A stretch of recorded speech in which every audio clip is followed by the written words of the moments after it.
The Constitution was not birthed by a people that felt particularly united following the war, which ended several years before that. And as you mentioned, we lived under the Articles of Confederation. America was a nation that was being torn apart. It was a nation that was fledgling. It was a nation that was being circled by vultures, by the world powers that were eager to pick the meat off the bones when the experiment failed.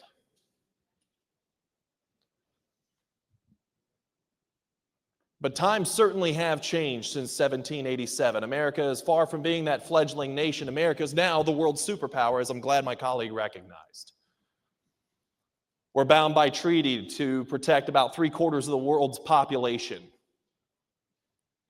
The states depend on each other. We are economically interdependent. All of these things are practical reasons why I don't fear a runaway convention.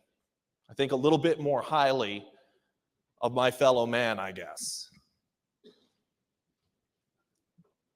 I do think Representative Riddell brought up some interesting historical points, and I want to raise one historical story that's fairly well known from the Virginia debate on ratification of the Constitution that was proposed in 1787. At that meeting, Patrick Henry stood up and delivered an impassioned speech against the ratification of the 1787 Constitution.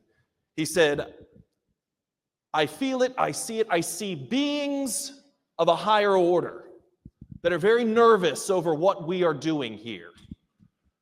I fear that if we open this door," and I'm paraphrasing now, "if we open this door, horrible things await us."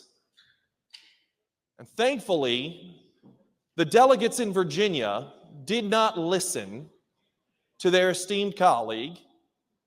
They voted in favor of ratifying the new Constitution. That document has done more and the amendment process outlined in Article 5 has done more to advance human rights than just about any other document in human history going back to at least Magna Carta.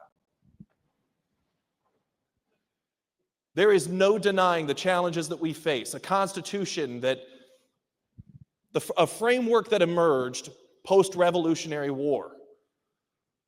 A 14th Amendment, 13th and a 15th Amendment as well, that emerged following a nation that had been ripped in half by war. The most recent amendment to our Constitution, the 27th Amendment, it's an excellent story. If you're not familiar with it, I would encourage you all to look it up. Because that 27th Amendment had originally been proposed in 1789, and there was a young student, I believe his name was Gregory Watkins, somebody can check me on that in 1982 wrote a paper about how this is actually still a live amendment. That the act that proposed it didn't put a date on ratification. It did not have to be ratified by a certain date. He got a C on that paper, and it irritated him. And he spent the next 10 years of his life setting out to prove that professor wrong. And his efforts resulted in the ratification of the 27th Amendment. His teacher went back and changed his grade to an A+ several decades later.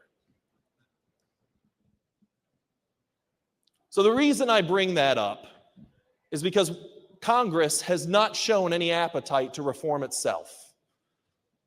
The federal government has not shown any appetite to reform itself over the last half century. And the world has changed.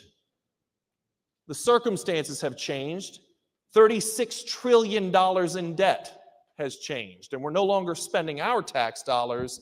Our federal government is spending the tax dollars of our children, our children's children, our children's children's children. And that is not a sustainable path. I may be opposed to whatever would come out of a convention of states, but I'm at least willing to have the conversation to see if we can do something to correct the ship before it's too late.